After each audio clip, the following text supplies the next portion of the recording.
Bonjour et bienvenue pour cette 294e édition de J'irai lire des comics chez vous, l'émission qui vous parle de comics en version française, de l'actualité comics, des comics qui viennent de sortir ces derniers jours et ces dernières semaines, les dernières nouveautés, les derniers incontournables, disponibles partout en France, dans toutes les librairies comics, partout où il y a un rayon comics dans toutes les bonnes librairies, et bien entendu sur originalcomics.fr, notre boutique en ligne qui livre partout en Europe et dans le monde, et bien entendu la boutique à Paris que vous connaissez. Alors, aujourd'hui nous allons commencer avec, on a une grosse sélection qui nous attend, on a beaucoup de choses à voir. On commence sans plus attendre avec le bijou. Si je pouvais me le faire poser en bague là, je le ferais, mais ce serait pas pratique dans la vie de tous les jours. C'est l'Absolute Marvel par Delotto, c'est une merveille absolue. C'est vraiment un ouvrage de référence, c'est vraiment un bouquin à lire, à savourer, et un bouquin absolument incontournable. Je m'explique. Vous connaissez le format Absolute, c'est le plus prestigieux format chez Panini. C'est un grand livre, grand format avec un fourreau. Hop, le fourreau il est là. Qualité, hein, c'est pas du carton, c'est pas du carton Kinder, hein, c'est non du vrai carton. Là, vous avez le livre avec une couverture complètement dingue, et à l'intérieur vous avez droit à tous les travaux de Gabriele Delotto, tous les intérieurs qu'il a fait chez Marvel. C'est à dire que Gabriele Delotto il est connu pour faire des magnifiques couvertures, il en a fait des dizaines et des dizaines chez Marvel et aussi chez DC Comics, mais il a aussi dessiné et peint des comics. Qu'est-ce qu'on retrouve dans cet album? On retrouve tous les comics qu'il a dessinés et peints. Il y a par exemple des comics peints comme le graphic novel Spider-Man Family Business, que vous connaissez peut-être. C'était une histoire complète de Spider-Man qu'il avait peint, voilà, magnifique. Et il y a aussi les comics qu'il a dessinés, parce qu'il y a des comics qu'il n'a pas peint, mais qu'il a dessiné avec, par exemple, hop, je vais vous montrer, voilà, ça. Alors ça, c'est un peu entre deux, le rendu est un petit peu peint, mais c'est du comics dessiné. Il a fait 2 annuals sous l'ère Bendis pour les Avengers, New Avengers en 2011 et Avengers Annual, 2 annuals qui forment une histoire complète et absolument incontournable. Il a également fait 2 épisodes de Spider-Man dans la série Avenging Spider-Man, qui était une série plutôt intéressante, qui laissait carte blanche aux auteurs, et ça c'était plutôt sympa, et du coup c'était du Delotto dessiné, et du coup c'était plutôt pas mal. Il y a la mini-série Sex and Violence, absolument dingue, X-Force, très violente et très sexy comme son nom l'indique, et le Secret War, qui était son premier travail, son premier comic chez Marvel, le Secret War de Bendis, qui date lui de 2004, absolument incontournable. C'est un livre magnifique, l'édition est géniale, c'est le bouquin à offrir en ces fêtes de fin d'année, c'est le bouquin à mettre sous le sapin. Je vous invite à craquer pour ce livre, d'autant que le port est offert si vous le prenez sur originalcomics.fr. C'est un ouvrage de référence, c'est un album absolument merveilleux. On est souvent critique envers nos amis de Panini, là, pas de doute, c'est une merveille, c'est un objet absolument incontournable, voilà. Ça fait partie de ces choses qu'il faut avoir dans sa collection. Je me suis permis de me faire un petit café dans une tasse vintage, et je le bois. Alors, le deuxième titre Panini à ne pas rater. Vous savez, je suis un fan inconditionnel des X-Men, et même quand les X-Men sont un tout petit peu en dessous de ce qu'on peut attendre d'eux, eh bien, je craque parce que j'adore ces Deluxe X-Men, je les ai quasiment tous, et j'adore ce genre de choses. Et là, j'ai été très curieux, pour 2 raisons, de prendre le Deluxe Astonishing X-Men volume 1. C'est la série de Charles Soule, et cette série avait la particularité d'offrir à chaque nouveau numéro un dessinateur All-Star, un dessinateur haut de gamme. Alors bon, ça a duré le temps que ça a duré, parce qu'il n'y a pas que des énormes stars qui ont dessiné cette série, mais les premiers numéros, en tout cas, étaient dessinés par des grandes vedettes du comics qui permettaient d'acheter facilement. Du coup, moi, j'ai lu les premiers en VO il y a quelques années, et puis après, j'avais un peu laissé tomber, parce qu'après, les dessinateurs étaient un peu moins bons. Et moi, j'aime quand les X-Men sont bien écrits et bien dessinés. Charles Soule a donc décidé de nous faire ces X-Men dans une équipe donc, qui a mixé les personnages de l'époque, puisqu'il y a Old Man Logan notamment, qui on va beaucoup moins voir dans les prochains mois forcément. Et il a fait appel à des dessinateurs vraiment hyper talentueux. Je vous donne quelques noms. Alors dans les stars, il y a Jim Chung, Mike Deodato Jr., Ed McGuinness, Carlos Pacheco, Mike Del Mundo qui est devenu une star, Phil Noto que j'adore, Matteo Buffani qui est une future grande star, Ron Garnet que j'adore, et Gerardo Sandoval qui est un dessinateur que j'aime particulièrement. Voilà, tout le monde n'aime pas ce dessinateur, mais moi j'aime beaucoup ce dessinateur. Après il y a des dessinateurs un petit peu moins connus, mais qui ont du talent, des jeunes pousses, puisque Marvel laisse aussi sa chance aux jeunes dessinateurs et propose des choses intéressantes. C'est une histoire qui, bien entendu, nous emmène... en fait, c'est comme font beaucoup d'auteurs sur les X-Men, entre tradition et modernité. Ça va puiser dans ce qu'a fait Claremont pour le remixer avec des bonnes choses et des moins bonnes choses. Et une équipe qui marche plutôt bien. Les épisodes notamment signés Jim Chung ou Mike Deodato Jr. sont magnifiques. Carlos Pacheco fait un excellent travail. Ed McGuinness, c'est toujours succulent. Je vous invite à craquer parce que ça reste un très bon album X-Men. Voilà, on en a eu des beaucoup moins bons. Celui-là fait partie des choses hyper intéressantes à lire en parallèle avec les séries X-Men Blue et X-Men Blue, X-Men Gold, ce qui X-Men Red n'est pas encore édité en Deluxe, ça viendra peut-être, de toute façon il n'y en aura qu'un seul, mais ça viendra certainement. Autre Deluxe, à ne rater sous aucun prétexte, là je suis super fan, je vous ai parlé de Gerardo Sandoval il y a quelques secondes, c'est le nouveau Venom, la nouvelle série scénarisée par Mike Costa, avant l'arrivée de Donny Cates. Mike Costa qui est connu pour avoir fait des comics un petit peu plus olé olé publiés chez Graph Zeppelin, vous les avez peut-être vus. C'est la dernière série en date, enfin c'était le dernier relaunch en date, celui de 2017, avec les 6 premiers épisodes, et puis après il y avait eu, vous savez, l'ère Legacy, où ils avaient récupéré la numérotation historique, donc il y avait les numéros 150 à 154. On s'y perd, mais l'important c'est d'avoir des beaux reliés qui se suivent. La particularité de cet album, c'est que, il y en a deux.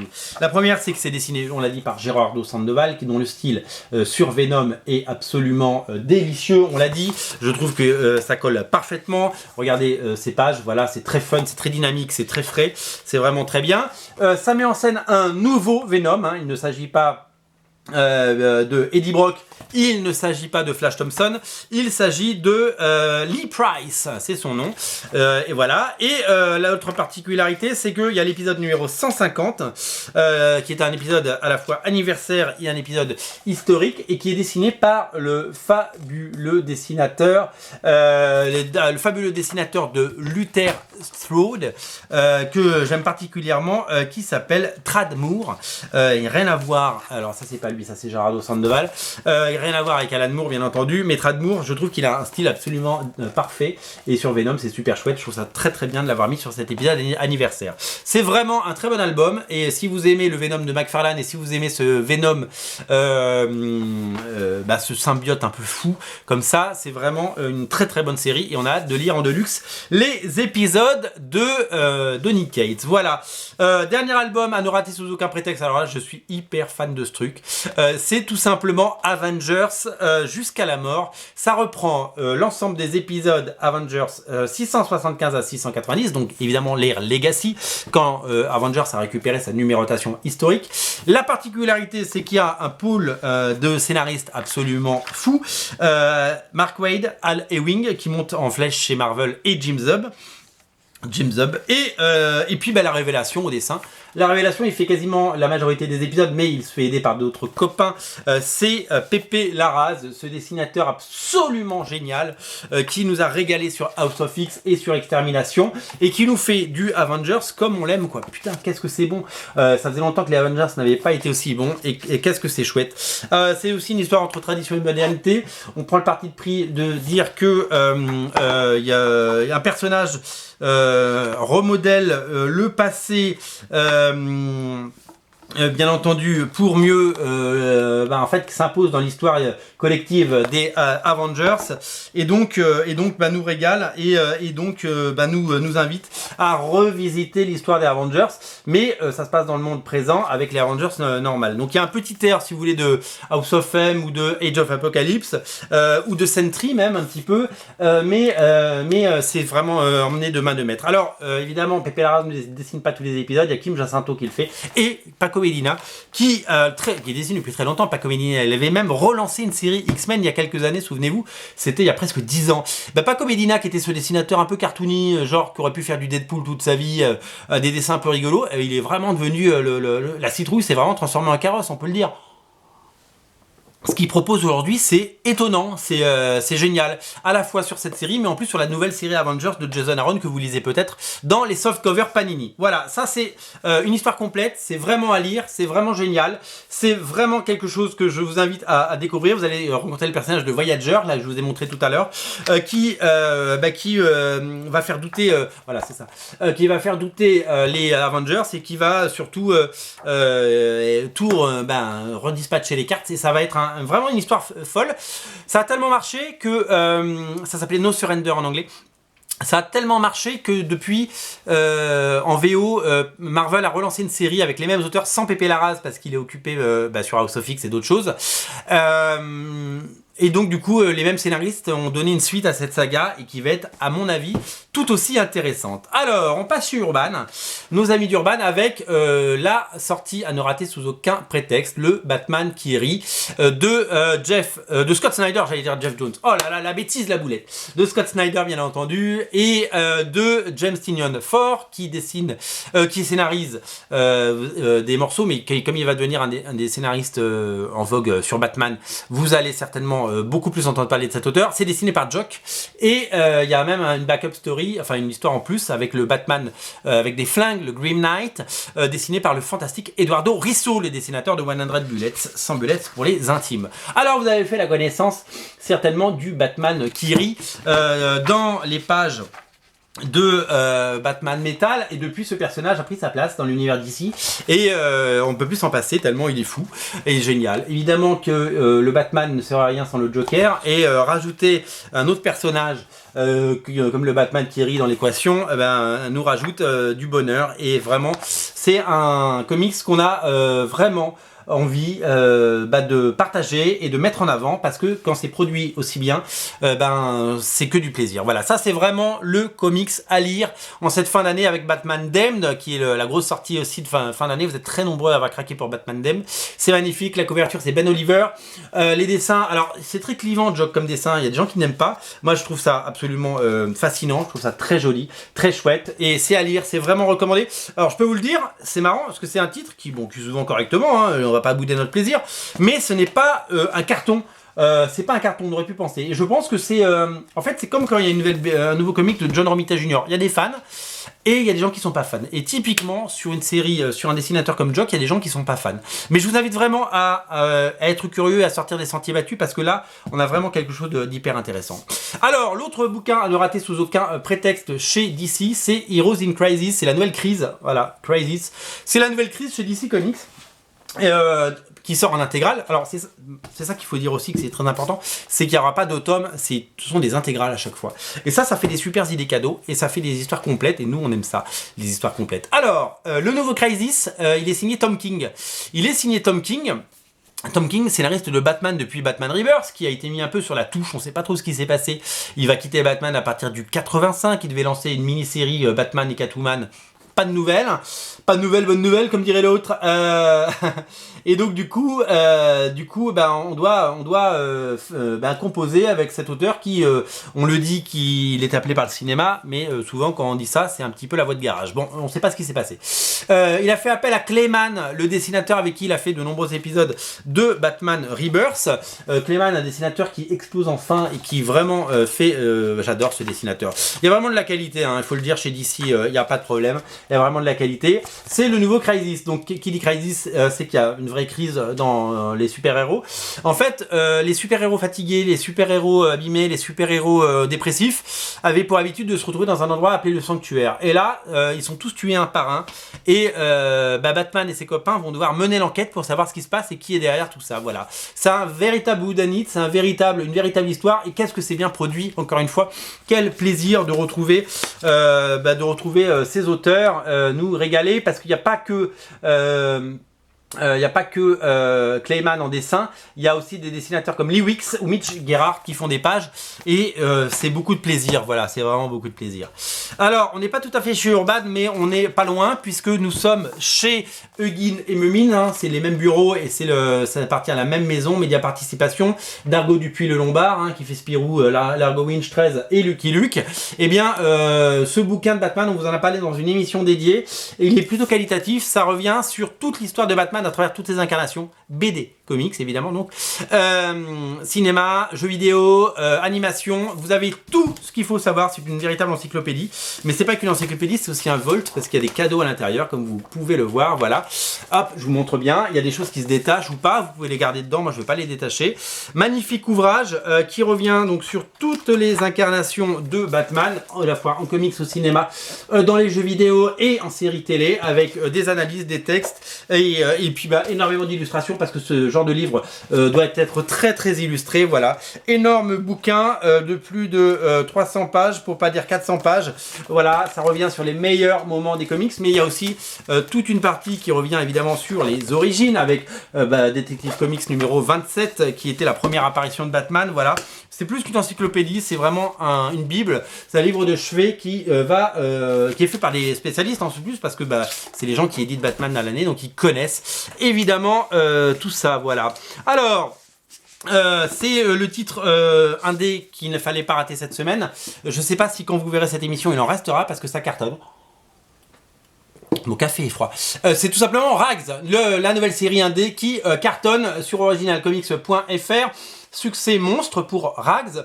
C'est tout simplement la série zombie, la meilleure série zombie depuis Walking Dead et qui prend le relais de Walking Dead, qui arrive au moment où Walking Dead s'arrête.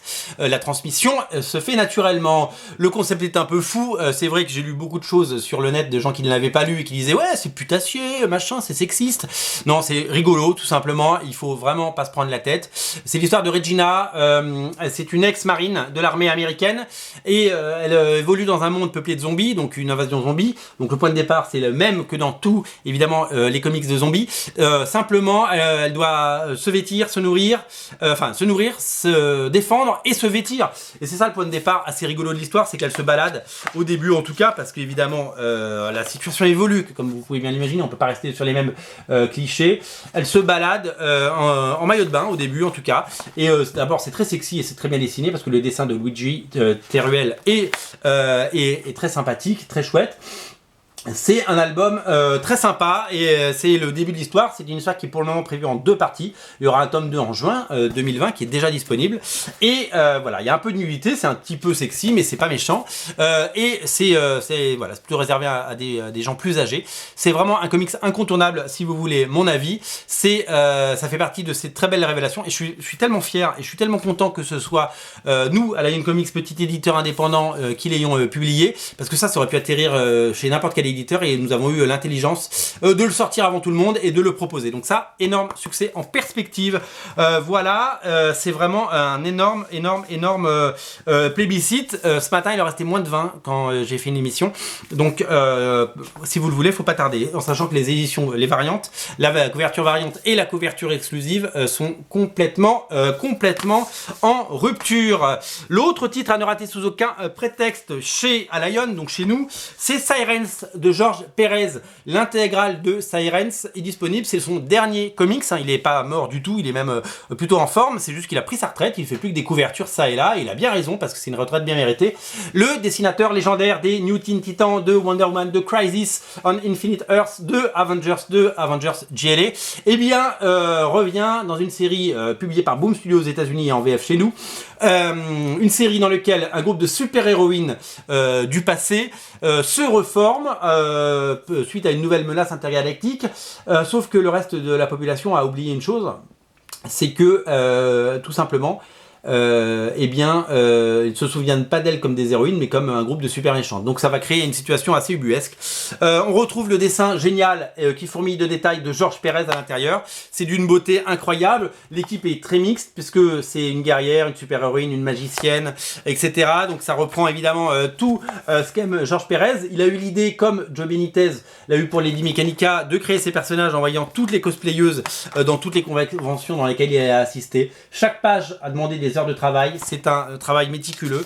Quel chant du cygne pour un artiste de légende, quel héritage il nous laisse avec ce comics qui vraiment est un travail complet, un travail incroyable. Voilà, donc c'est vraiment à découvrir. Alors on a 3 éditions, ça c'est l'édition classique qui a été tiré au plus grand nombre d'exemplaires, pardon. Il y a une édition collector à 250 exemplaires, il y en a de moins en moins tous les jours, parce que ça marche très très fort et on est ravis, avec une couverture double. Et l'édition exclusive, alors là il en reste une quinzaine, c'est tout petit, Sirens, édition exclusive. La couverture est disponible que chez nous, la particularité c'est que c'est une couverture zombie, elle est super chouette, elle est très très belle et c'est une merveille absolue, voilà. Ça fait partie des 3 couvertures, vous pouvez choisir celle que vous voulez, les 3 sont encore disponibles. Pour combien de temps, je ne sais pas, mais ce qui compte c'est de se dire que vous pouvez craquer pour Sirens, voilà. Ce que je voulais vous dire c'est qu'on a sorti Sirens parce qu'on aime à la fois les choses nouvelles et fraîches comme Rags et les choses de toujours comme Sirens, que Triple Helix et Trio avaient cartonné sur originalcomics.fr. Et d'ailleurs à ce sujet on sort un omnibus, je sais pas si vous le savez, on a fait une vidéo hier, il y a un omnibus Trio Triple Helix dans la catégorie Alien Comics à ne rater sous aucun prétexte. On va terminer cette émission avec la nouveauté Graves et Plein, c'est la dernière série en date Danger Girl qui s'appelle Tir au pigeon, c'est un inédit, c'est dessiné par Nick Bradshaw qui avait déjà dessiné l'autre qui s'appelait Back in Black. À la fin de l'album vous avez le guide de lecture, ça c'est super chouette, de toutes les séries Danger Girl, et vous avez le dessin cartoony à souhait et génial de Nick Bradshaw, les dessinateurs de Wolverine and the X-Men, qui avait fait ses classes dans cette série, toujours aussi fun, toujours aussi bien emmené, et c'est complètement inédit, voilà, et c'est à découvrir sur originalcomics.fr. Il y aura 2 autres Danger Girl qui sortiront en 2020 bien entendu, mais on en reparlera en temps et en heure. Une série inédite à ne rater sous aucun prétexte, voilà. Si vous cherchez les comics Graves et Pleins, nous les avons tout simplement, voilà. Tout est à retrouver sur originalcomics.fr. Ne ratez pas Sirens, ne ratez pas les derniers exemplaires de Rags avant la rupture, voilà. Tout est disponible sur le site. Je vous invite à faire vivre les indépendants, c'est bientôt Noël. N'achetez pas vos comics sur Amazon, je vous en supplie, n'achetez pas, achetez vos téléviseurs bradés du Black Friday si vous voulez sur Amazon, mais vos comics, allez, même les prenez pas chez moi, c'est pas grave, allez chez votre libraire. Mais si vous n'avez pas de libraire à côté, allez-y, allez sur originalcomics.fr, c'est le moment de faire péter. Vous savez, les libraires, c'est comme les magasins de jouets, ils font leurs chiffres à Noël. Si vous n'achetez pas de comics à Noël, eh bien, les lendemains peuvent être difficiles. Vous savez qu'il y a 150 librairies qui ferment par an en France, donc on compte sur vous pour faire les bons choix au moment de les acheter. Vous allez les acheter tous ces comics, mais prenez-les chez des libraires indépendants, c'est très important. Salut!